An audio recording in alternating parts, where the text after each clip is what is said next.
Hello বন্ধুরা, আপনারা সকলে কেমন আছেন? নিশ্চয়ই সকলে ভালো এবং সুস্থ আছেন। বন্ধুরা, আজকে আমি একটা ভিডিও নিয়ে চলে এসেছি। আশা করি এই ভিডিওটি আপনাদের অনেকটা উপকারে লাগবে। বন্ধুরা, অনেকের অনেক সমস্যা হচ্ছে যে এই অপরাজিতা গাছ লাগিয়েছেন, গাছের বৃদ্ধি হচ্ছে না বা ফুল আসছে না। তবে আজকে আমি যেভাবে পরিচর্যা করে এইরকম গাছে প্রচুর পরিমাণে ফুলও পেয়েছি এবং গাছটা দেখুন বেশ ঝোপালো আছে, বেশ ছোট্ট টাইপের হয়ে আছে। আমি সেটাই দেখাবো আমি কি খাবার দিই এবং কি পরিচর্যা করি। তাহলে সম্পূর্ণ ভিডিওটি আপনারা মনোযোগ সহকারে প্রথম থেকে শেষ পর্যন্ত দেখতে থাকুন। বন্ধুরা, এই অপরাজিতা গাছের সব থেকে হচ্ছে মাটিটা হচ্ছে গুরুত্বপূর্ণ। আপনারা মাটিটা যেভাবে নেবেন 4 ভাগ, যে কোনো মাটি নেবেন, বেলে দোআঁশ মাটি এই গাছের পক্ষে খুবই ভালো। আপনারা বেলে দোআঁশ মাটি 4 ভাগ, 3 ভাগ, যে কোনো কম্পোস্ট, গোবর সারও নিতে পারেন, পাতা পচা সার, কিচেন কম্পোস্ট যেটা থাকবে, ভার্মি কম্পোস্ট। তার সঙ্গে আপনারা নেবেন 1 ভাগ, যেটা নেবেন জৈব সার, যেখানে হাড়ের গুঁড়ো, শিংকুচি, ডিমের খোসা যেটা থাকবে আপনারা নেবেন। আর 1 ভাগ নেবেন বালি বা কোকোপিট। এই দিয়ে গাছটাকে আপনারা প্রতিস্থাপন করে দেবেন। আর অবশ্যই ছত্রাকনাশক হিসাবে আপনারা যে কোনো ছত্রাকনাশক নিতে পারেন, যেটা ট্রাইকোডার্মা ভিডি হোক, সাপ, ফাঙ্গিসাইড আপনাদের হাতের কাছে থাকে সেইটাই নেবেন। গাছটা বসানোর পর বন্ধুরা, প্রথমে আপনারা যে কোনো ছোট পাত্র নিয়ে বসাবেন। তারপর গাছটা যখন বৃদ্ধি হতে আরম্ভ হবে বন্ধুরা, এই যে ডগগুলো আপনাদের অবশ্যই এইভাবে পিঞ্চিং করে দেবেন। পিঞ্চিং যত করবেন তত গাছ ঝোপালা হবে, প্রচুর পরিমাণে এইদিকে শাখা পোশাখা বের হবে। আপনারা এটা করবেন, গাছটাকে যতটা আপনারা শেপে রাখতে পারবেন তত আপনারা টবের মধ্যে এইরকম ঝোপালোর মধ্যে রাখতে পারবেন। এই লতানো ভাবটা থাকবে না, প্রচুর পরিমাণে ডালপালা বেরোবে।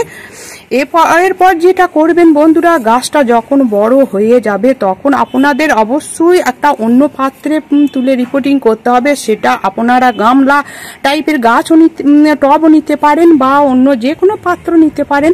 তারপর টব গাছটিকে আপনারা চতুর্দিকে কঁচি দিয়ে আপনারা রিংয়ের সাহায্যে বা এই রকম দেখুন, আমি এইটা গ্রিলের মধ্যে এইটুকু জায়গার মধ্যে কি সুন্দরভাবে ঝোপালো করে রেখে দিয়েছি, আপনারা রাখতে পারেন। এটাই হচ্ছে অপরাজিতা গাছের এই যত্নটা। তারপর আমি কি খাবার দিই প্রতি সপ্তাহে, প্রতি মাসে, সেটা আমি বলে দিচ্ছি। আর আমি আজকে কি খাবার দেবো সেটাও আমি দেখাচ্ছি। দেখুন, প্রতি সপ্তাহে আমি যে খাবারটা দিই, এটা হচ্ছে কলার খোসা, এটা হচ্ছে ডাস, হচ্ছে হাড়ের গুঁড়ো, আর এটা হচ্ছে হলুদ গুঁড়ো, আর হচ্ছে একটু কম্পোস্ট, এটা কিচেন কম্পোস্ট দেখতে পাচ্ছেন, গোবর সার আর নানা রকম সবজির খোসা দিয়ে এটা দিই। আর প্রতি মাসে আমি 1 চামচ করে যেটা দিই সরিষা খোলের গুঁড়ো। এইটা যদি আপনারা কন্টিনিউ এটা করতে পারেন তাহলে দেখবেন অপরাজিতা গাছ নিয়ে কোনো রকম সমস্যা হবে না। আমি আজকে এই প্রতি সপ্তাহে এই 1 চামচ করে হাড়ের গুঁড়ো, 1 চামচ কলার খোসাটাকে আপনারা ছোট ছোট টুকরো করে কেটে ছোট করে ব্লেন্ডারে ডাস্ট গুঁড়ো করেও নিতে পারেন, তাহলে তাড়াতাড়ি এটা ডিকম্পোস্ট হয়ে যাবে। আমি এইভাবে ছোট ছোট করে টুকরো করে দিই। তারপর যেটা আপনারা যদি হাড়ের গুঁড়ো দিতে না চান, সেখানে ডিমের খোসা গুঁড়ো আপনারা দিতে পারেন।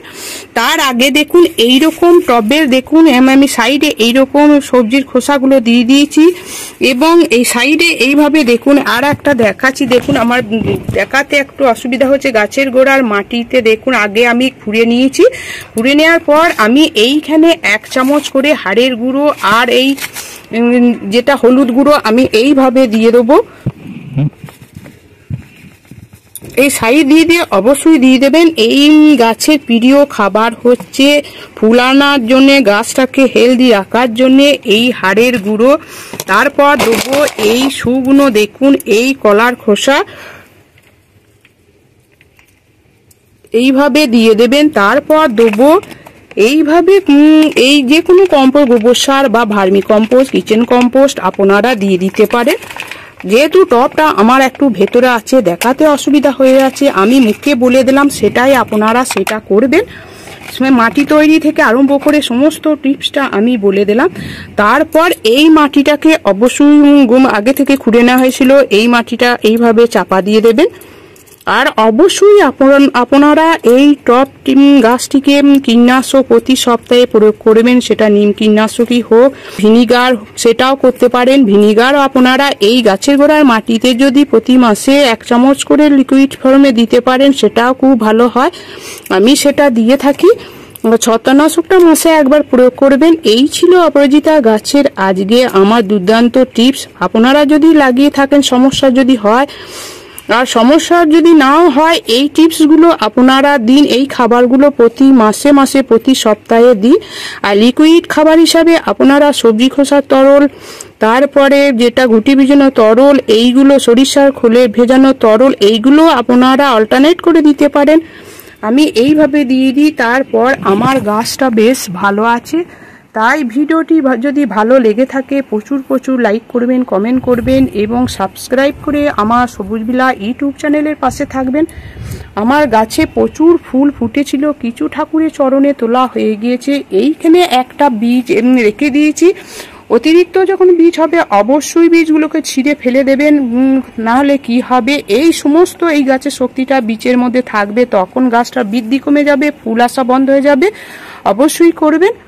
তাই ছাদ বাগানে গাছ নিয়ে কোনো রকম চিন্তা ভাবনা করবেন না। ছাদ বাগানে প্রচুর পরিমাণে গাছ বসান এবং গাছেদের সঙ্গে সময় কাটান। আপনারা ভালো থাকুন, সুস্থ থাকুন। ধন্যবাদ।